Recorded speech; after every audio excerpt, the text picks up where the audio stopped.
ভারত, বাংলাদেশ, পাকিস্তান তিনটে দেশই একসাথে 1947-এ জন্ম নিল। জওহরলাল নেহরু, গান্ধী, মাওলানা আবুল কালাম আজাদ তারা বললেন আমরা সেকুলার ইন্ডিয়া প্রতিষ্ঠা করব, ধর্ম নিরপেক্ষ ভারত প্রতিষ্ঠা করব। মোহাম্মদ আলী জিন্না, আল্লামা ইকবাল তারা বললেন মুসলমানদের জন্য ভিন্ন রাষ্ট্র লাগবে। তাহলে ভারত প্রতিষ্ঠিত হলো সেকুলারিজমের উপর, পাকিস্তান, বাংলাদেশ প্রতিষ্ঠিত হলো মুসলমানিত্বের উপর। অথচ 70 বছর পর দেখেন আমাদের মানসিক গোলামি, বিশেষ করে মুসলমানদের মানসিক গোলামি কত নিম্ন লেভেলের যে 70 বছর পর আমরা সবচেয়ে বড় সেকুলার হয়ে গেছি। আর 70 বছর পর সেই ভারত তার দিনের উপর সবচেয়ে বেশি কট্টর হয়েছে। যারা ফেসবুক, ইউটিউব, টিকটকে ভারতকে নিয়ে ট্রল করে, আমি তাদের উদ্দেশ্যে বলতে চাই, প্রত্যেক বাংলাদেশি যারা ফেসবুক, ইউটিউব, টুইটারে ভারতকে নিয়ে ট্রল করে তাদের প্রত্যেকের উদ্দেশ্যে বলতে চাই, ভারতের হিন্দুদের দম আছে, তাই হিন্দু ধর্মের উপর কট্টর হয়ে দেশ চালাচ্ছে। এই মুসলমানের সন্তানেরা, তোমাদের দম কোথায় যে তোমরা বাংলাদেশকে ইসলামের উপর দাঁড় করিয়ে কেন চালাতে পারো না? তাহলে গোলাম কে? গোলাম তোমরা। সে নিজের ভ্রান্ত দিনের উপর কট্টর অবস্থায় দেশ চালাচ্ছে, আর তুমি মিউ মিউ মিউ মিউ করে বলো যে আমি সেকুলার, আমি সেকুলার, আমি সেকুলার। ইসরায়েলের দিকে দেখেন, সিরিয়াতে যখন বাশার আল আসাদের পতন হয়, বাশার আল আসাদের পতনের পর থেকে নিয়ে সিরিয়ার 500-র অধিক অস্ত্রাগার, বিভিন্ন গুরুত্বপূর্ণ গবেষণাগার, বিজ্ঞান গবেষণা কেন্দ্রে 500-র অধিক গুরুত্বপূর্ণ ভিআইপি স্থাপনায় ইসরায়েল হামলা চালিয়েছে। পৃথিবীর কাউকে জিজ্ঞাসা করারও প্রয়োজন মনে করি না, আমেরিকাকেও না, জাতিসংঘকেও না। তার মানে ইসরায়েল তার ভ্রান্তির উপরে, ইহুদি ধর্মের কথা আল্লাহ সুবহানাহু ওয়া তাআলা কোরআন মাজিদে বলেছেন অভিশপ্ত ইহুদিদের কথা, কিন্তু তার ভ্রান্তির উপরে সে কট্টর, পরোয়া করে না পৃথিবী কি বলবে, পরোয়া করে না দুনিয়া কি বলবে, পরোয়া করে না তার পাড়া প্রতিবেশীর মানুষ কি বলবে। শুধু তাই নয়, আজকে আমেরিকার যে সামনে যে প্রশাসন আসতেছে, ট্রাম্প প্রশাসন, তারাও কট্টর খ্রিস্টানবাদের দিকে ধাবিত হবে, তার আলামত এখন থেকে স্পষ্ট। ইলন মাস্ক LGBTQ এর বিরোধিতার জন্যই, কেননা তার সন্তান এই ভয়ঙ্কর সমকামিতার শিকার হয়ে নিজেকে ছেলে থেকে মেয়েতে রূপান্তরিত করেছে, এবং ইলন মাস্ক তখনই ঘোষণা দিয়েছে যে আমার ছেলে মারা গেছে, জীবিত আছে কিন্তু সে ঘোষণা দিয়েছে মারা গেছে। তখন থেকে সেই সমস্ত LGBTQ এর কট্টর বিরোধী, এবং তখন থেকে সে ধর্ম প্রচার করতে হবে, ধর্ম শিখাতে হবে, পরিবারকে বাঁচাতে হবে, এটা তার জীবনের লক্ষ্য উদ্দেশ্য। এবং আসছে আমেরিকায় বাইবেল শিক্ষা সিলেবাসের অন্তর্ভুক্ত হবে, ধর্ম শিক্ষা সিলেবাসের অন্তর্ভুক্ত হবে। সম্মানিত উপস্থিতি, কিন্তু মুসলমানদের অবস্থা দেখেন, বাংলাদেশের অবস্থা দেখেন, পাকিস্তানের অবস্থা দেখেন। এরা তৈরি হলো ইসলামের উপর, কিন্তু এরা পৃথিবীর সবচেয়ে বড় সেকুলার। এই জন্য আমি যখন প্রধান উপদেষ্টা ডক্টর মোহাম্মদ ইউনূসের সামনে কথা বলার সুযোগ হয়েছিল, তখন আমি ডক্টর মোহাম্মদ ইউনূসের সামনে স্পষ্ট ভাষায় বলেছিলাম যে আপনারা সমস্যার গোড়ায় হাত দেন, আপনারা ডিফেন্স খেলতেছেন, আত্মরক্ষা করে পাল্টা জবাব দিচ্ছেন। সারা ইন্ডিয়া ছড়িয়ে আছে যে বাংলাদেশের সংখ্যালঘুদের উপর নির্যাতন হচ্ছে, অথচ ডাহা মিথ্যা কথা। কিন্তু আপনি পাল্টা বারবার বলতে আছেন না আমার এখানে নির্যাতন হয় না, আমার এখানে তারা এত ভালো আছে, এত সুখে আছে, অমুক আছে তুমুক আছে। এত কিছু বলার তো দরকার নাই, আপনি বরং যেটা রিয়ালিটি, বাস্তবতা, সেটা তুলে ধরেন। বাস্তবতা কি? বাস্তবতা হচ্ছে বাংলাদেশের মাটিতে এখন পর্যন্ত একজন হিন্দু মুসলমানদের কর্তৃক গণপিটুনিতে মারা যায়নি। বাস্তবতা হচ্ছে বাংলাদেশের মাটিতে এখন পর্যন্ত একটি মন্দিরের জায়গাও জোরপূর্বক মন্দিরকে ধ্বংস করে মসজিদ বানানো হয়নি। কিন্তু তার বিপরীতে আরো কঠিন বাস্তবতা হচ্ছে ভারতের মাটিতে প্রত্যেক দিন অহরহ মুসলমানদেরকে মুসলমান হওয়ার কারণে, গরুর গোশত রাখার কারণে গণপিটুনি দিয়ে হত্যা করা হচ্ছে। তার বিপরীতে আরো কঠিন ও কঠোর বাস্তবতা হচ্ছে যে ভারতের যতগুলো পুরাতন মসজিদ আছে প্রত্যেক মসজিদের পিছনে দাবি করা হচ্ছে এই মসজিদ আগে মন্দির ছিল, অতএব এখানে মসজিদ ভেঙ্গে মন্দির তৈরি করা হোক। তাহলে সংখ্যালঘু নির্যাতন কোথায় হচ্ছে? সংখ্যালঘু নির্যাতন ইন্ডিয়াতে হচ্ছে। তো আপনি যদি বলতে চান বাংলাদেশের অবস্থানকে শক্তিশালী করতে চান, তাহলে বাংলাদেশের সংখ্যালঘুরা তো ভালো আছে এটা বলারই দরকার নাই। আপনাদের যদি সাহস থাকে, বুকে দম থাকে, তাহলে পৃথিবীবাসীর সামনে, জাতিসংঘের সামনে প্রকাশ্যে উচ্চারণ করেন যে ভারতে সংখ্যালঘুদের নির্যাতন হচ্ছে, সেখানে সংখ্যালঘুদের নিরাপত্তা দরকার, জাতিসংঘের শান্তিরক্ষী বাহিনী ওখানে পাঠানো দরকার মুসলমানদের বাঁচানোর জন্য। সম্মানিত উপস্থিতি, কিন্তু কেন পারছি না? কলোনিয়াল মাইন্ড সেট আপ, ঔপনিবেশিক মানসিক দাসত্ব, যে আমাকে সবসময় ছাড় দিতেই হবে, আমাকে এই পৃথিবীর সবচেয়ে বড় সেকুলার হতে হবে, আরেকজন কট্টর হিন্দু হলে সমস্যা নাই, আরেকজন কট্টর ইহুদি হলে সমস্যা নাই, কিন্তু আমি আমার দিনের উপর কট্টর হতে পারবো না। আমি যদি আমার দিনের উপর কট্টর হই তাহলে আমি সন্ত্রাসী। কিন্তু এই সুযোগ যদি আপনি দেন তাহলে আপনি দুর্বল। আর যদি আপনি বলেন না যে আপনি স্বাধীন হতে চান, তাহলে তাদের মতো কল্পনা করেন, স্বাধীন হতে চাইলে তাদের মতো চিন্তা করেন, ফ্রান্সের নাগরিকের মতো চিন্তা করেন, ইতালির নাগরিকের মতো চিন্তা করেন, ভারতের হিন্দুদের মতো চিন্তা করেন, ইসরায়েলের ইহুদিদের মতো চিন্তা করেন, লন্ডনে বসবাসরত ইহুদিদের মতো চিন্তা করেন। তাদের হুবহু অনুসরণ করতে হবে এটা বলছি না। আপনি একটা ইহুদি ফ্যামিলি দেখান যে ইহুদি ফ্যামিলির সন্তান একজন বা দুইজন, এখানে উঠে গিয়ে ফোন দিবেন ইউরোপ এবং আমেরিকায় বসবাসরত যে কোনো প্রবাসীকে যে তুমি খুঁজে নিয়ে এসে দিবা যে একটা ইহুদি পরিবারের সন্তান এক বা দুই, তার বেশি তারা নেয়নি। অথবা আমাকে জানাবা যে গড়ে ইহুদি ফ্যামিলিগুলোতে সন্তান কয়টা করে হয়। গড়ে তাদের সন্তান 6, 7, 8, 9 এখনো গড়ে। তো তাকে অধিক সন্তান নিতে লজ্জা লাগে না, কিন্তু এক মুসলমান অধিক সন্তান নিবে, তাকে এমনভাবে পড়ানো হয়েছে যে সে অধিক সন্তান নিতে লজ্জাগ্রস্ত হবে। এমনভাবে তার সিলেবাসের মধ্যে কলোনিয়াল গোলামির মানসিকতা ঢুকিয়ে দেওয়া হয়েছে যে সেইটি থেকে বের হতে পারে না, এই ট্রমা থেকে বের হতে পারে না। কিন্তু প্রশ্ন তৈরি হবে কখন? যখন ওদেরকে দেখবেন। খ্রিস্টানদের দেখে প্রশ্ন তৈরি হবে না। কেন খ্রিস্টানদের দেখে প্রশ্ন তৈরি হবে না সেটা আল্লাহই বলে দিয়েছেন, ওয়ালাদ্দাল্লিন, তারা আসলে সঠিক পথ জানে না। এই জন্য অসংখ্য খ্রিস্টান পাবেন জুয়া খেলছে, মদ খাচ্ছে, ঠিক আছে? অতএব তাদেরকে দেখলে আপনি সঠিক রাস্তা খুঁজে পাবেন এটা না। সম্মানিত উপস্থিতি, ঠিক তেমনি আপনি দেখেন ইহুদিরা তাদের মধ্যে সুদি লেনদেন করছে না? করছে না।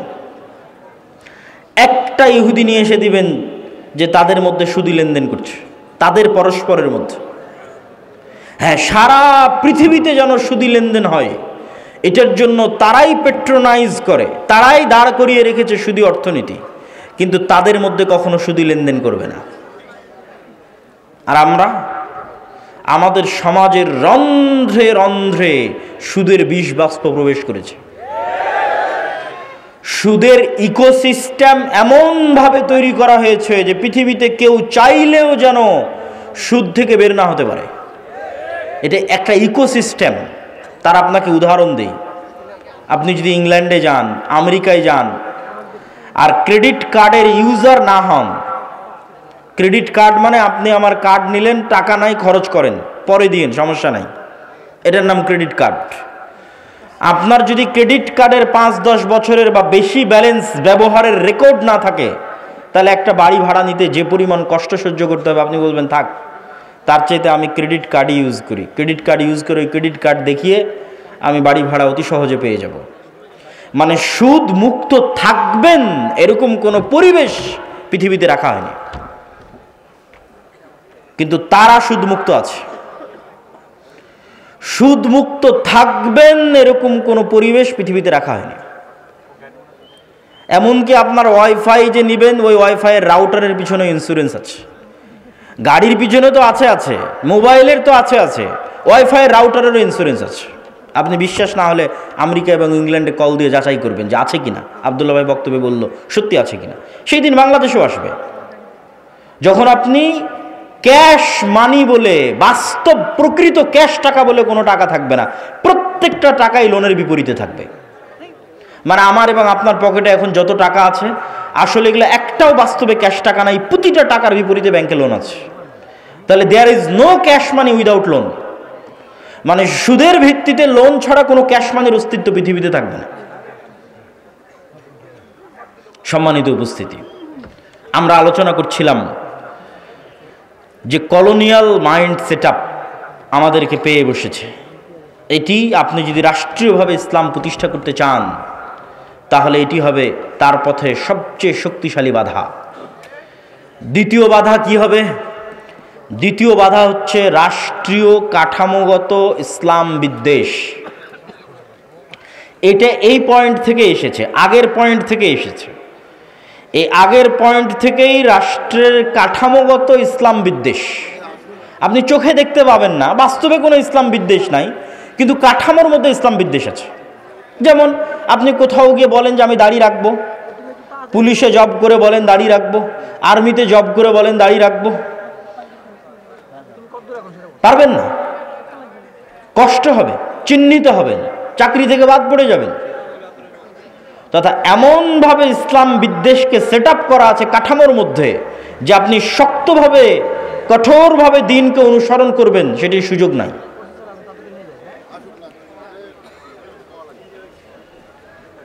এবং সেটি যে সেই মানসিকতা থেকে এসেছে তার প্রমাণ হচ্ছে আমাদের দেশে যত আইন কানুন আছে, প্রত্যেকটা আইন কানুনের মূল ভিত্তি হচ্ছে ব্রিটিশ ল।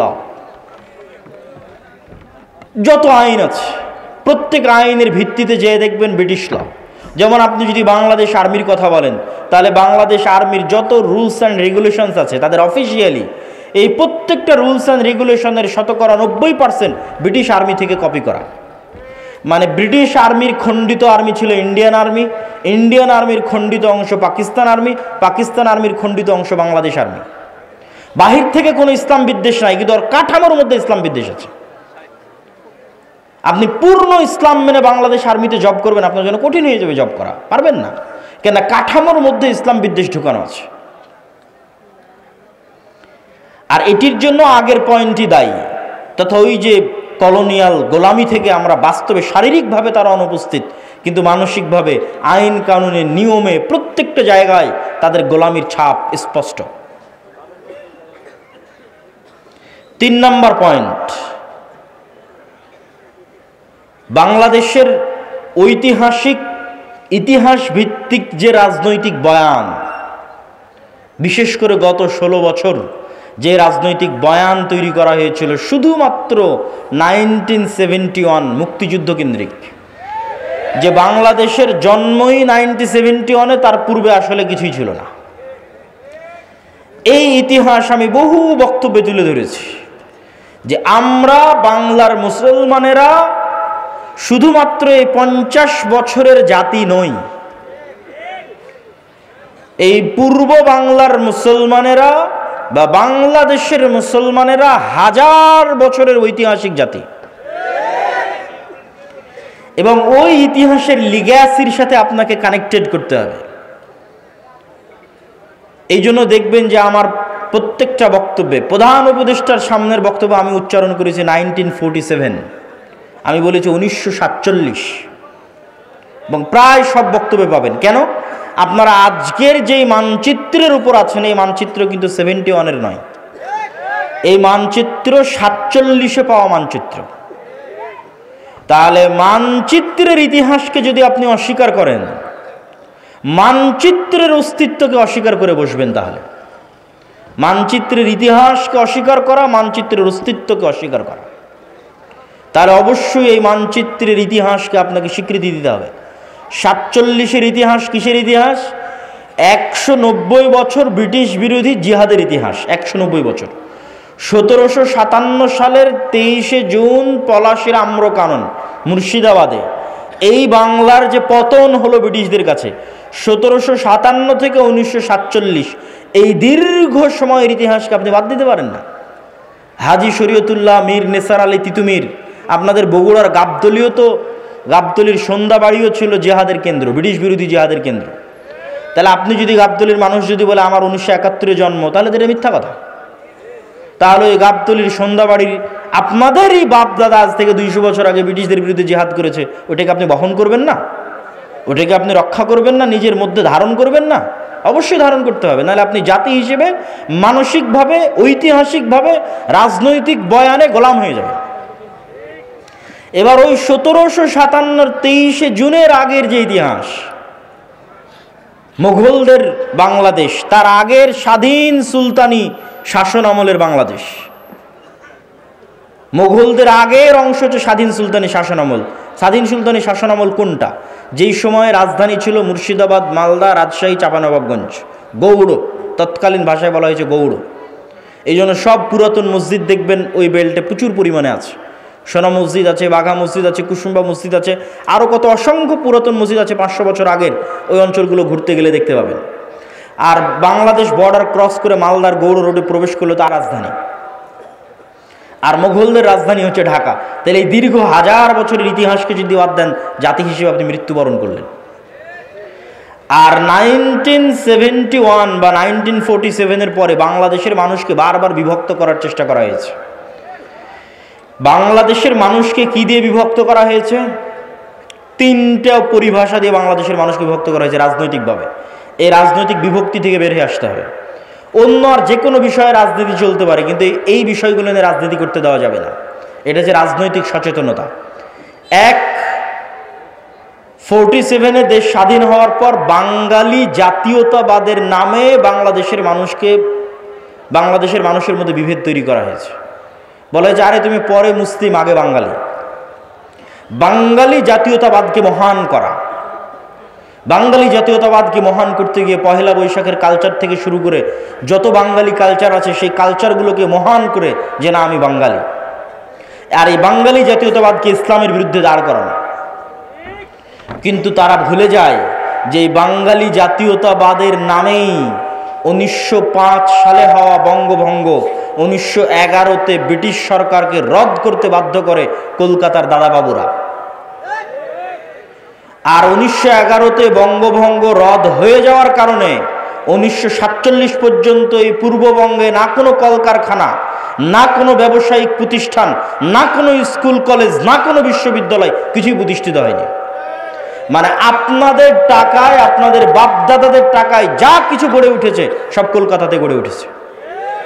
তাহলে পূর্ববঙ্গের মুসলমানেরা যে বৈষম্যের শিকার হলো, সেটা তো তোমার বাঙালি জাতীয়তাবাদের নামেই সেই বৈষম্যের শিকার হলো। আবার সেই বাঙালি জাতীয়তাবাদকে উজ্জীবিত করে বাংলাদেশের মুসলমানদের মধ্যে বিভেদ তৈরি করা, এটা হচ্ছে আমাদের পার্শ্ববর্তী দেশ থেকে পরিচালিত বাংলাদেশের মধ্যে পার্থক্য তৈরি করার রাজনৈতিক বয়ান। আর একটা পার্থক্য তৈরি করার রাজনৈতিক বয়ান কি? 1971-এর পরে যে অমুক মুক্তিযোদ্ধা, অমুক রাজাকার, এটা হচ্ছে দেশকে ভাগ করে দেওয়া, দেশের জনগণকে ভাগ করে দেওয়া। পৃথিবীর কোনো উন্নত দেশে আপনি এইভাবে দেশের নাগরিকদের মধ্যে বিভেদ তৈরি করা দেখতে পাবেন না। স্বয়ং আমাদের নবী মুহাম্মদ সাল্লাল্লাহু আলাইহি ওয়াসাল্লাম মক্কা বিজয়ের পরেও এরকম বিভেদ তৈরি হতে দেননি। একটা ছোট্ট ঘটনা বলি। মক্কা বিজয়ের পর একটা যুদ্ধ হয়েছিল, হুনাইনের যুদ্ধ। হুনাইনের যুদ্ধের সব গনিমতের মাল আল্লাহর নবী মক্কার নবমুসলিমদের মধ্যে বন্টন করে দিয়েছেন। যারা মক্কার এতদিন কাফের ছিল, মুশরিক ছিল, আল্লাহর নবীর বিরুদ্ধে বদরে যুদ্ধ করেছে, ওহুদে যুদ্ধ করেছে, খন্দকে যুদ্ধ করেছে, তাদের মধ্যে তারা আজ মক্কা বিজয়ের সময় মুসলমান হয়ে গেছে, তাদের মধ্যে আল্লাহর নবী হুনাইনের সকল সম্পদ বন্টন করে দিলেন। তো শয়তান ওয়াসওয়াসা দিল মদিনায় চলে যাওয়া মুহাজির আর আনসারদের মধ্যে, ইসলামের জন্য জীবন দিলাম আমরা, যুদ্ধ করলাম আমরা, মানে আপনাদের পরিভাষায় যদি বলি যে আমরা হচ্ছে মুক্তিযোদ্ধা আর সব টাকা পয়সা নিয়ে চলে গেল রাজাকাররা, ওই সময়ের পরিভাষাটা যদি বুঝতে চান যে আমরা মুহাজির এবং আমরা আনসার, আমরা ইসলামের জন্য সকল কিছু করলাম, অথচ আজ হুনাইনের যুদ্ধের সকল গনিমতের মাল আল্লাহর নবী মক্কার এই কাল পরশু যারা মুসলমান হলো মক্কা বিজয়ের সময় তাদের মধ্যে দিয়ে দিলেন। এই কানাঘুষা কিন্তু আল্লাহর নবীর কান পর্যন্ত চলে গেল, কিন্তু রাসূল সাল্লাল্লাহু আলাইহি ওয়াসাল্লাম এই বিভেদ রাখতে দেননি। কেন? তিনি জানেন যে এই বিভেদ এই ভবিষ্যৎ ইসলামী রাষ্ট্রকে ক্ষতিগ্রস্ত করবে। তখন তিনি কি বললেন? তিনি বক্তব্যে দাঁড়িয়ে বললেন, এই মদিনার মুহাজিরেরা, মদিনার আনসারেরা, লম্বা ঘটনা, হে মদিনার মুহাজিরেরা, হে মদিনার আনসারেরা, আজকে হুনাইনের সকল গনিমতের মাল নিয়ে চলে যাবে মক্কার নবমুসলিমেরা, আর মুহাম্মদ সাল্লাল্লাহু আলাইহি ওয়াসাল্লাম নিজে তোমাদের সাথে মদিনায় ফিরে যাবে, অথচ আমার বাপদাদার বাড়ি মক্কায়। আল্লাহু আকবার। তোমরা কোনটা চাও? মুহাম্মদ সাল্লাল্লাহু আলাইহি ওয়াসাল্লাম তোমাদের সাথে সশরীরে মদিনায় ফিরে যাক? সাহাবীরা আবেগতাড়িত হয়ে গেলেন। তো আল্লাহর নবী এই বিভেদকে স্থায়ী করতে দেননি। এবং দেখেন মুহাম্মদ সাল্লাল্লাহু আলাইহি ওয়াসাল্লাম মক্কা বিজয়ের পরও মদিনায় থেকে গেছেন। এখন তো মক্কা বিজয় হয়েছে, ওনার শৈশবের স্মৃতি বিজড়িত শহর মক্কা, কৈশোরের স্মৃতি বিজড়িত শহর মক্কা, যৌবনের স্মৃতি বিজড়িত শহর মক্কা। এখন তো মক্কা বিজয় হয়ে গেছে, তার অধীনস্থ তিনি মদিনা ছেড়ে দিয়ে মক্কা আসতে পারে। কিন্তু তিনি বললেন মুহাম্মদ সাল্লাল্লাহু আলাইহি ওয়াসাল্লাম নিজে ফিরে যাবে মদিনায়, আবার ধন সম্পদ দিয়ে দিলেন নবমুসলিমদের। তিনি ঐক্যটা রক্ষা করলেন। এই জন্য এই ধরনের বিভেদ, এই দুইটা বিভেদ, বাঙালি জাতীয়তাবাদের মাধ্যমে মুসলমানদের মধ্যে বিভেদ তৈরি করা বাংলাদেশের মুসলমানদের মধ্যে, এবং 1971-এর চেতনাকে বিক্রি করে বিভেদ তৈরি করা, যা গত 15-16 বছর ছিল, ভবিষ্যতে আর কাউকে কোনোদিন করতে দেওয়া যাবে না। এবার আরো সামনের দিকে চলে আসি। রাষ্ট্রে ইসলাম প্রতিষ্ঠা করতে বাধা কি? রাষ্ট্রে ইসলাম প্রতিষ্ঠা করতে চতুর্থ বাধা বিজাতীয় মতবাদ, গণতন্ত্র, সমাজতন্ত্র, ধর্মনিরপেক্ষ মতবাদ, যেটিকে সেকুলারিজম, কিছুক্ষণ আগে যে মতবাদের বিষয়ে বললাম, লিবারালিজম, জাতীয়তাবাদ, ন্যাশনালিজম, এই প্রত্যেকটা মতবাদ রাষ্ট্রে ইসলাম প্রতিষ্ঠায় বাধা। আমি যদি আরো সারমর্ম করে বলি যে পৃথিবীতে ইসলামী খেলাফা প্রতিষ্ঠা হবে, এই ইসলামী খেলাফার সবচেয়ে বড় শত্রু গণতন্ত্র নিজেই। এই জন্য আমার একটা বক্তব্য দেওয়া আছে যে গণতন্ত্রের কবর রচনার উপরই ইসলামী খেলাফতের উত্থান হবে। কিন্তু এই বক্তব্য আবার আমাদের কিছু ভাইদের সহ্য হবে না। কিন্তু তাদেরকে আমি উদাত্ত আহ্বান জানাবো, আপনারা আরো পড়েন, আরো পড়েন, আরো পড়েন। আরো পড়লে দেখবেন গণতন্ত্রের নামে মুসলমানদের সামনে মূলা ঝুলিয়ে রাখা আছে। গত 100 বছরেও কোনোদিন গণতন্ত্র দিয়ে ইসলাম প্রতিষ্ঠিত হয়নি, আগামী 1000 বছর চেষ্টা করলেও কোনোদিন গণতন্ত্র দিয়ে ইসলাম প্রতিষ্ঠিত হবে না। হ্যাঁ, গণতন্ত্র দিয়ে যে ইসলাম প্রতিষ্ঠিত হবে, যদি বলেন যে হ্যাঁ হবেই হবে, তাহলে আমি এই চ্যালেঞ্জ দিয়ে বলে গেলাম, গণতন্ত্র দিয়ে যে ইসলাম প্রতিষ্ঠিত হবে এটা বিকৃত ইসলাম, কম্প্রোমাইজড ইসলাম, পূর্ণাঙ্গ ইসলাম নয়। যে ইসলামের মধ্যে শিরক মিশ্রিত থাকবে, যে ইসলামের মধ্যে ইসলামের সকল বিধিবিধান উপস্থিত থাকবে না, পূর্ণাঙ্গ রূপে উপস্থিত থাকবে না। তাহলে আপনি যেহেতু বলতেছেন এগুলোর মাধ্যমে প্রতিষ্ঠিত হবে না, তো হবে কিসের মাধ্যমে? যেটির মাধ্যমে প্রতিষ্ঠিত হবে, আজকে আপনাদের সামনে 2টি বা 3টি উপায় বলবো, যা প্রায় এই পরের পয়েন্টগুলো প্রায় সব বক্তব্যে আমার বলা আছে এবং আপনাদেরও শোনা উচিত। 1, ইসলামী খেলাফা বা ইসলামী রাষ্ট্র বলতে কি বুঝায় এটা পরিষ্কার থাকতে হবে। ইসলামী খেলাফা বা ইসলামী রাষ্ট্র মানে আজকে এখানে আপনাদের সবাইকে জোরপূর্বক আমি সালাত আদায় করিয়ে দিলাম, জোরপূর্বক আপনাদের মহিলাদের মা বোনদের পর্দা করিয়ে দিলাম, বিষয়টি এমন নয়। ইসলামী খেলাফায় এই জিনিসগুলো থাকবে, কিন্তু ইসলামী খেলাফা মানে 1 নম্বরে আপনাদের মধ্যে ন্যায় বিচার প্রতিষ্ঠিত হবে। ঈসা আলাইহিস সালাতু ওয়াস সালামের কথা আল্লাহর নবী বলেছেন, তিনি পৃথিবীতে হাকামান মুকসিতা, ন্যায় বিচারক, শাসক হবেন। আর আল্লাহ হচ্ছেন সবচেয়ে বড় ন্যায় বিচারক। এই জন্য সাবআতু ইউদিল্লুহুমুল্লাহ ইয়াউমা লা দিল্লা ইল্লা দিল্লুহ, 7 শ্রেণীর মানুষকে বিশেষ ছায়ায় আশ্রয় দেওয়া হবে তার 1 নম্বরে ইমামুন আদিল, ন্যায় পরায়ণ, ন্যায় বিচারক, তাকে 1 নম্বরে আসন দেওয়া হয়েছে, ন্যায় পরায়ণ, ন্যায় বিচারককে। আমাদের মুসলমানদের কাছে এতক্ষণ পর্যন্ত এই আলোচনা আপনাদের কাছে হয়তো মনে হবে আমি কি বলতে চাচ্ছি। আমি যেটি বলতে চাচ্ছি যে রাষ্ট্রে ইসলাম মানে ন্যায় বিচার প্রতিষ্ঠা করা। তো আপনি আমি যদি রাষ্ট্রে ইসলাম প্রতিষ্ঠা করতে চাই, আমাদেরকে সবার আগে ন্যায় পরায়ণ হতে হবে। আমি আপনি ন্যায়পরায়ণ হব না, সত্যবাদী হব না, আর বলবো রাষ্ট্রে ইসলাম প্রতিষ্ঠা করব, এটা কোনোদিন সম্ভব নয়। তো আপনি কি বলতে চাচ্ছেন আমরা মুসলমানেরা ন্যায়পরায়ণ নই, সত্যবাদী নই? জি, আমি এটাই বলতে চাচ্ছি আমরা মুসলমানেরা নামাজি, আমরা মুসলমানেরা হাজি, আমরা মুসলমানেরা দানবীর।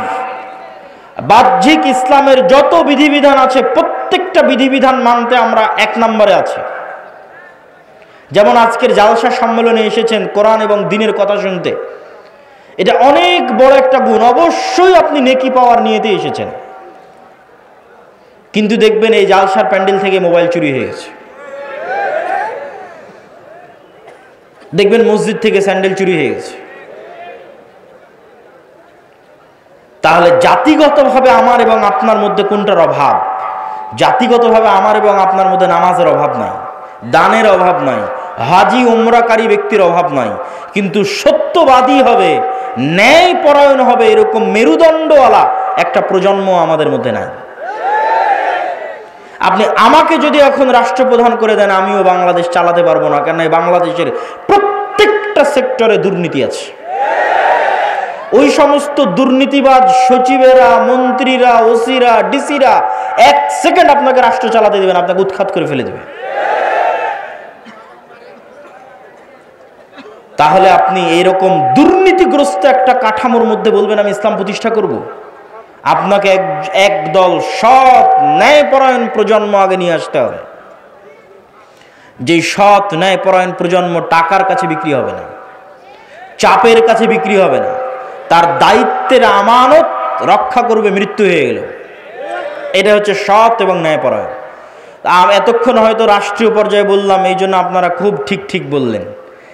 আমাদের ব্যক্তিগত জীবনে যদি আসি, তাহলে কি হবে দেখেন।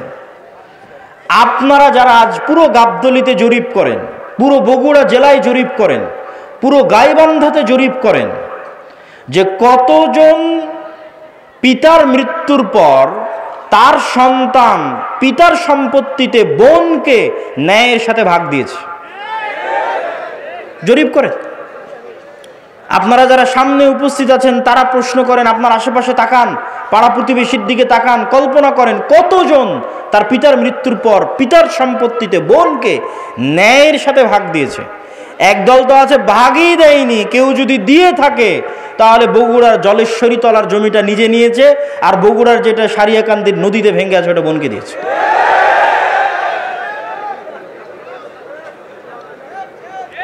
তাহলে আপনি ন্যায়পরায়ণ নন, সত্যবাদী নন, কিন্তু আপনি নামাজি, আপনি হাজি, আপনি উমরাকারী, আপনি দানবীর।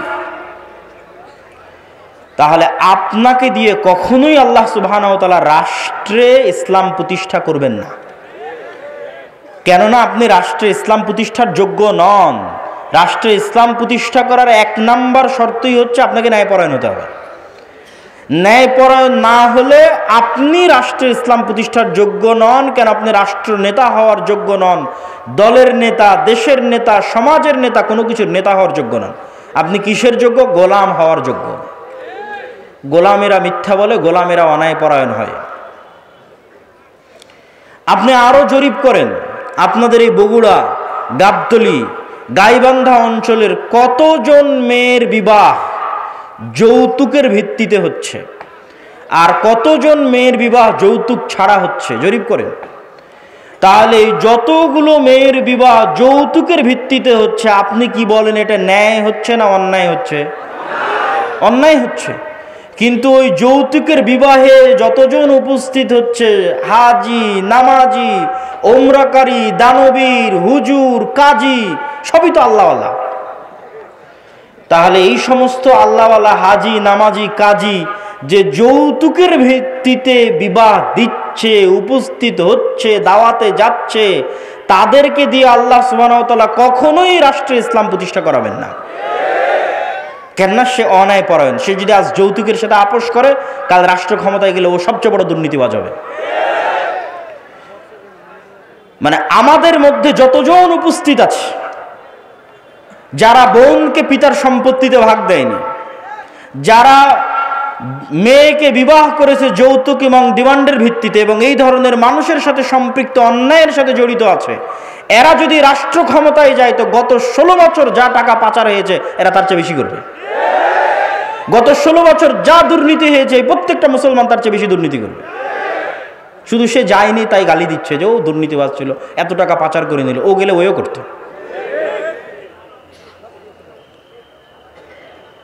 সম্মানিত উপস্থিতি, তাহলে আমরা মুসলমানেরা কি অবস্থায় দাঁড়িয়ে আছি? আমরা মুসলমানেরা রাসূলুল্লাহ সাল্লাল্লাহু আলাইহি ওয়াসাল্লামের ওই হাদিসের উপর দাঁড়িয়ে আছি যে হাদিসে রাসূল সাল্লাল্লাহু আলাইহি ওয়াসাল্লাম বলেছেন, সালাসাতুন মান কুন্না ফিহি বা আরবাউন মান কুন্না ফিহি, 3টা বৈশিষ্ট্য বা 4টা বৈশিষ্ট্য যার মধ্যে থাকবে সে মুনাফিকান খালেসা, সে স্পষ্ট মুনাফিক। ইদা হাদ্দাসা কাযাবা, যখন কথা বলে মিথ্যা বলে, ওয়া ইদা ওয়াদা আখলাফা, যখন ওয়াদা করে ভঙ্গ করে, ওয়া ইদা তুমিনা খানা, যখন আমানত রাখা হয় তখন সে আমানতের খেয়ানত করে। তো কথা বললে মিথ্যা বলে, ওয়াদা দিলে ভঙ্গ করে, আমানতের খেয়ানত করে, মানে দায়িত্ব দেওয়া হয়েছে দায়িত্বের খেয়ানত করেছে। বাবা মারা গেছে, সম্পত্তি বন্টন করতে হবে, এই কাজটা আপনার কাছে আমানত। আপনি প্রতিষ্ঠানের প্রিন্সিপাল, প্রতিষ্ঠান আপনার কাছে আমানত। আপনি থানার ওসি, থানা আপনার কাছে আমানত। প্রত্যেক দায়িত্বশীলের কাছে তার দায়িত্ব আমানত। তাহলে ওই দায়িত্ব সে পূর্ণাঙ্গ রূপে বাস্তবায়ন না করে কম্প্রোমাইজ করেছে, মানে তারা সব কি হয়ে গেছে বলেন তো? বলেন না কেন, কি হয়ে গেছে? মুনাফিক হয়ে গেছে।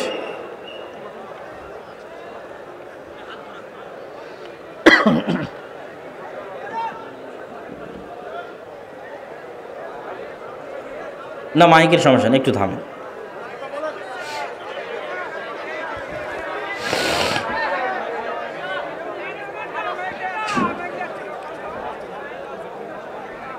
তো ইযা হাদ্দাসা কাযাবা, যখন কথা বলে মিথ্যা বলে, ওয়াদা করে ভঙ্গ করে, আমানত রাখা হলে আমানতের খেয়ানত করে, তাদেরকে আল্লাহর নবী কি বললেন? একটু জোরে বলতে হবে, কি বললেন? মুনাফিক। তার মানে পিতার সম্পত্তিতে বোনকে ভাগ দেয়নি যে সে কি? একটু কথা বলতে হবে, সে কি? মুনাফিক। যৌতুকের ভিত্তিতে বিবাহ করেছে যে সে কি? মুনাফিক। তাহলে এই সমস্ত মুনাফিকদের দিয়ে আপনি তাহলে প্রশ্নের পরের প্রশ্ন আসবে, এই সমস্ত মুনাফিকেরা নামাজ পড়ছে কেন?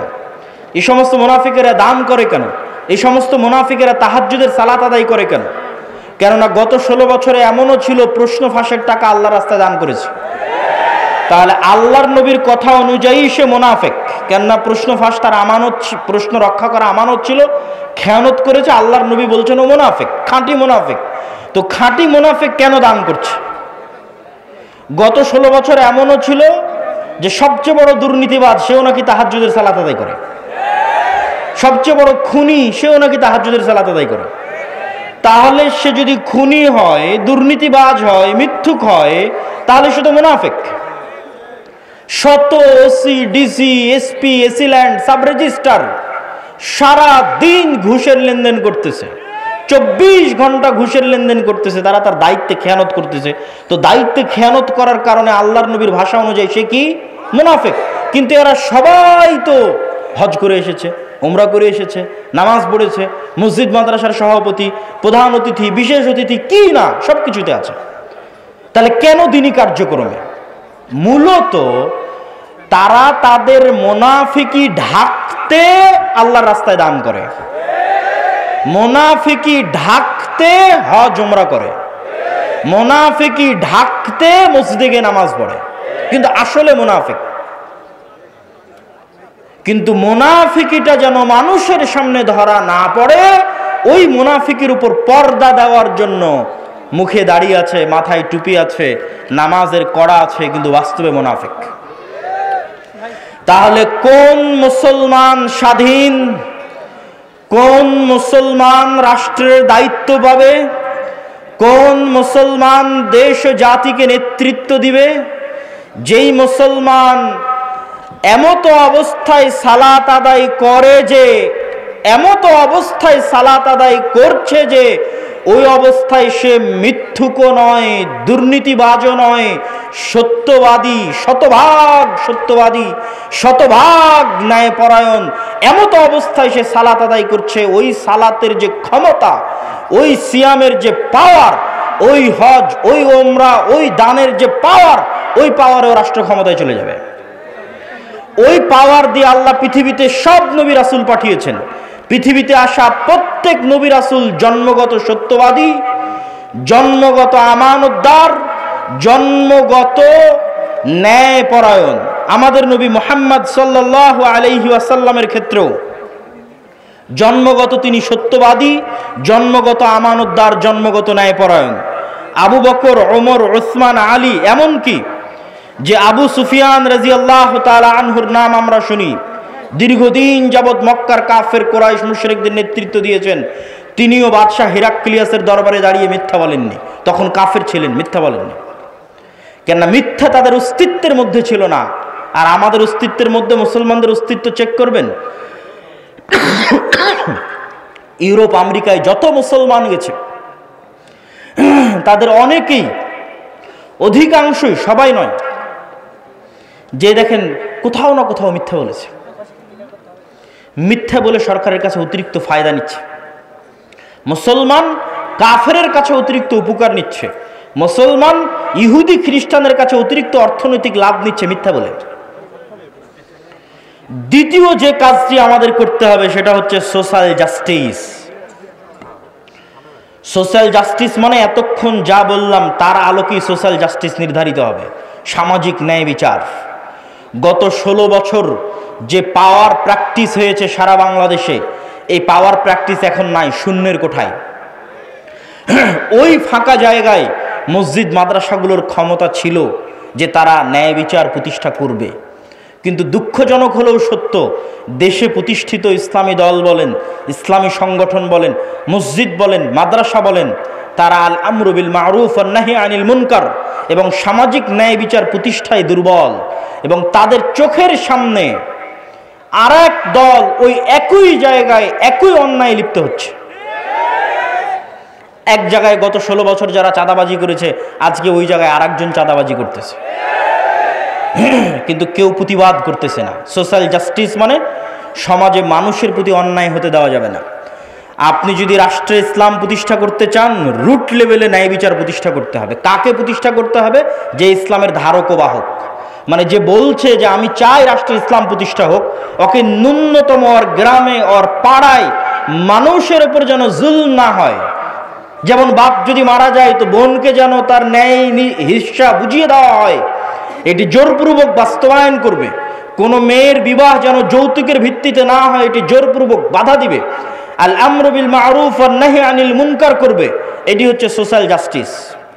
কোনো এক গ্রাম, কোনো এক এলাকা, কোনো এক পাড়া, কোনো এক মাদ্রাসা, কোনো এক শিক্ষা প্রতিষ্ঠান, কোনো এক ইসলামী দল, ইসলামী সংগঠনে যদি ন্যায় প্রতিষ্ঠা হয়ে যায়, ওর হাত দিয়ে রাষ্ট্রে ইসলাম প্রতিষ্ঠা হবে। তার মানে কি ইসলামী দল, ইসলামী সংগঠন, মসজিদ মাদ্রাসায় ন্যায় নাই? নাই। এই যে মাদ্রাসায় মাদ্রাসায় মতবিরোধ, দলে দলে মতবিরোধ, এর থেকে ও বের হয়েছে, ওর থেকে ও বের হয়েছে, এগুলো একটাও মাসলা মাসাইলের কারণে নয়, এগুলো একটা আবেগের কারণে নয়। প্রত্যেকটা জায়গায় ন্যায়ের অভাব আছে। হয় যিনি ইসলামী দলের আমির উনি ন্যায়পরায়ণ নন, জালেম, অথবা যিনি ইসলামী দলের মামুর কর্মী সে ন্যায়পরায়ণ নয়, জালেম। যে কর্মী রাত দিন পরিশ্রম করছে তাকে পদ না দিয়ে যে পা চাটছে ওকে পদ দিয়ে দিচ্ছে, এটাই হচ্ছে ন্যায়ের খেলাফ। ন্যায় নাই, ওর দ্বারা রাষ্ট্রে ইসলাম প্রতিষ্ঠা হবে না। ও তো ওর দলের মধ্যে ইসলাম প্রতিষ্ঠা করতে পারেনি। দলের মধ্যে ইসলাম, ওর মাদ্রাসায় ইসলাম প্রতিষ্ঠা করবে। মাদ্রাসা ইসলাম মানে 5 ওয়াক্ত সালাত হচ্ছে এটা না, 5 ওয়াক্ত সালাত তো হবেই, কিন্তু আপনি যদি মনে করেন আমি রাষ্ট্রে ইসলাম প্রতিষ্ঠা করব, তাহলে আপনি যে জায়গায় আছেন ওখানে শতভাগ ন্যায় প্রতিষ্ঠা করতে হবে। আপনি ন্যায় প্রতিষ্ঠা করতে ব্যর্থ হয়েছেন তো অবশ্যই আপনি রাষ্ট্রে ইসলাম প্রতিষ্ঠা করতে ব্যর্থ হবেন। সম্মানিত উপস্থিতি, সর্বোপরি লাস্ট পয়েন্ট হচ্ছে আমাদের মুসলমানদের সবচেয়ে বড় সমস্যা হচ্ছে আমরা শর্ট টার্ম চিন্তা করি। আমাকে এখনই ভোট করে এখনই নির্বাচনে জিতে রাষ্ট্রে ইসলাম প্রতিষ্ঠা করতে হবে। যে এরকম শর্ট টার্ম চিন্তা করতেছে আমাকে এখনই নির্বাচন করে এখনই ভোটে জিতে এখনই রাষ্ট্রে ইসলাম প্রতিষ্ঠা করতে হবে, ও তার কয়দিন পরে আর থাকবে না। মানে তার কয়দিন পর আবারও কেউ আসবে যে রাষ্ট্র ক্ষমতায় চলে যাবে। সে যেমন আজ এখনই চলে যাওয়ার চেষ্টা করতেছে, স্থায়ী থাকতে পারবে না। তাহলে করতে হবে কি? আপনাকে 50 বছর 100 বছরের প্ল্যান করতে হবে যে আমি 50 বছর পর 100 বছর পর, আজ এখন নয়, 50-100 বছর পর পূর্ণাঙ্গ ইসলাম পূর্ণাঙ্গ ক্ষমতার সাথে বাংলাদেশের রাষ্ট্র ক্ষমতায় যাবে। তার জন্য কি করা লাগবে সেই পরিকল্পনা রেডি করো। এইটা ইহুদিরা করে, তারা করেছে। আজকে তারা যে জায়গায় আছে এটা 200 বছর আগের পরিকল্পনা। আর যখনই আপনি এই পরিকল্পনা করবেন তখনই দেখবেন যে আপনাকে শক্তিশালী প্রতিষ্ঠান তৈরি করতে হচ্ছে। আমাদের শক্তিশালী প্রতিষ্ঠান নাই। এই লক্ষ লক্ষ কোটি কোটি পঙ্গপালের মতো ভোটার থেকে কোনো উপকার নেই।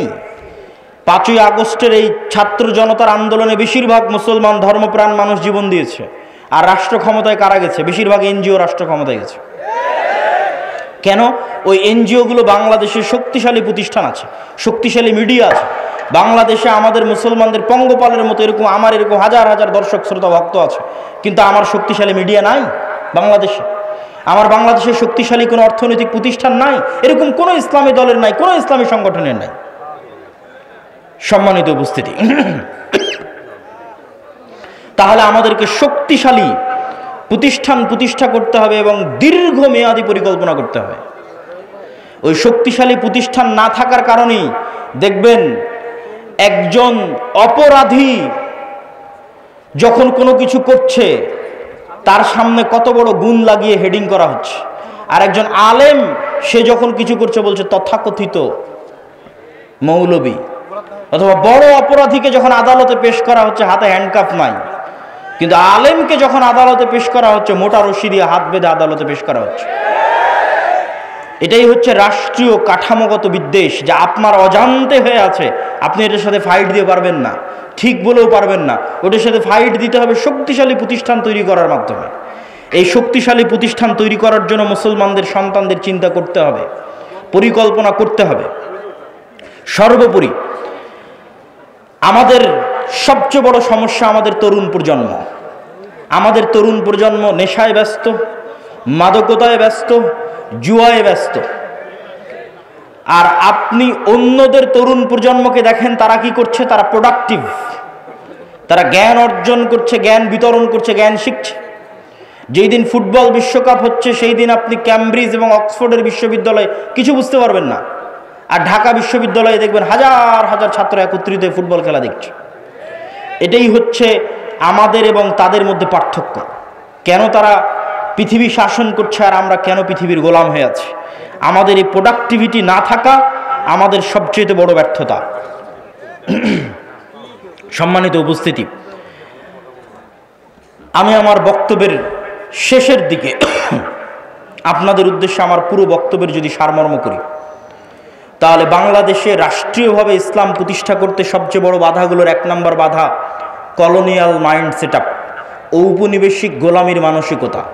2 নম্বর বাধা ভুল রাজনৈতিক বয়ান। 3 নম্বর বাধা রাষ্ট্রীয় কাঠামোগত বিদ্বেষ। 4 নম্বর বাধা ব্যক্তিগত জীবনে মুসলমানেরা ন্যায়পরায়ণ নয়, মুসলমানেরা মিথ্যুক, দুর্নীতিবাজ। তাদের দিয়ে আল্লাহ কখনোই রাষ্ট্রে ইসলাম প্রতিষ্ঠা করাবেন না। আগে একদল প্রজন্ম লাগবে যে সত্যবাদী হবে, ন্যায়পরায়ণ হবে। 5 নম্বর, আমাদের শক্তিশালী প্রতিষ্ঠান নাই। হাজার হাজার লক্ষ লক্ষ মানুষ আছে, কিন্তু লক্ষ লক্ষ মানুষের শক্তিশালী প্রতিষ্ঠান নাই। শক্তিশালী প্রতিষ্ঠান লাগবে। 6 নম্বর, সমাজে সোশ্যাল জাস্টিস, ন্যায় বিচার, নিজ নিজ জায়গা থেকে ন্যায় বিচার প্রতিষ্ঠা করতে হবে, নিজ পরিবারে, নিজ সমাজে, নিজ গ্রামে। তাহলে আল্লাহ একদিন দয়াবান হয়ে আমাকে এবং আপনাকে সেই জায়গায় পৌঁছে দিবেন যেই জায়গায় যাওয়ার আমরা যোগ্য। আমাদের বাপদাদারা যেই জায়গায় ছিল, আমাদের পিতৃপুরুষরা যেই জায়গায় ছিল। ইসলামী খেলাফা কাল্পনিক কোনো থিওরি নয়। পৃথিবীতে সবচেয়ে বেশি শান্তি স্থাপনকারী, সবচেয়ে সাকসেসফুল, সবচেয়ে শক্তিশালী অর্থনৈতিক, রাজনৈতিক, রাষ্ট্রীয় কল্যাণমূলক সিস্টেম হচ্ছে ইসলামী খেলাফা। অতএব এটা বাস্তব পরীক্ষিত। সুতরাং সেটিকে নিয়ে আসতে চাইলে, আর 7 নাম্বার, যেই সমস্ত তন্ত্রে মন্ত্রের মাধ্যমে আমরা চাচ্ছি যে আমরা যাব, এই তন্ত্র মন্ত্রগুলো, এই মতবাদগুলো জন্মই দেওয়া হয়েছে যেন ইসলাম কখনো রাষ্ট্র ক্ষমতায় যেতে না পারে। অতএব আপনাকে আগে এই সমস্ত তন্ত্র মন্ত্রকে অস্বীকার করতে হবে, এই সমস্ত তন্ত্র মন্ত্রের কাফের হয়ে যেতে হবে। এগুলো সব ইসলাম বিরোধী। তারপরে এইভাবে যেভাবে নবীরা শুরু করেছে সেভাবে শুরু করতে হবে। নবীরা কিভাবে শুরু করেছে? মুসা আলাইহিস সালাতু ওয়াস সালামকে আল্লাহ চাইলে বলতে পারতেন, তোমাকে মুজিজার লাঠি দিলাম, গিয়ে ফেরাউনকে হত্যা করো। এই লাঠি দিয়ে, লাঠির জাদু দিয়ে ফেরাউন মারা যাবে, মুসা আলাইহিস সালাম রাষ্ট্র ক্ষমতা দখল করে নিবে। তা না করে আল্লাহ মুসা আলাইহিস সালামকে বললেন, দাওয়াত দাও, তাও ভদ্র নম্র ভাষায় দাওয়াত দাও। এই দাওয়াত দিতে গিয়ে কি না বিপদে তিনি পড়লেন। কতদিন যাবত এই দাওয়াত দিতে গিয়ে জুলম সহ্য করলেন, অত্যাচার সহ্য করলেন। যে আল্লাহ ইব্রাহিম আলাইহিস সালাতু ওয়াস সালামকে আগুনে পোড়ানো থেকে বাঁচাতে পারেন, সে আল্লাহ চাইলে নমরুদকে তখনই আগুনে পুড়িয়ে দিতে পারেন না? দেননি। সেই নমরুদ কর্তৃক ইব্রাহিম আলাইহিস সালাম মাজলুম হলেন, জুলম সহ্য করলেন, দাওয়াত দিলেন। কিন্তু দাওয়াত দিয়েছেন তারা নিঃস্বার্থভাবে রাষ্ট্রের কেন্দ্রবিন্দুতে, আর আমরা আলেম ওলামারা আজীবন দাওয়াত দিয়েছি স্বার্থে।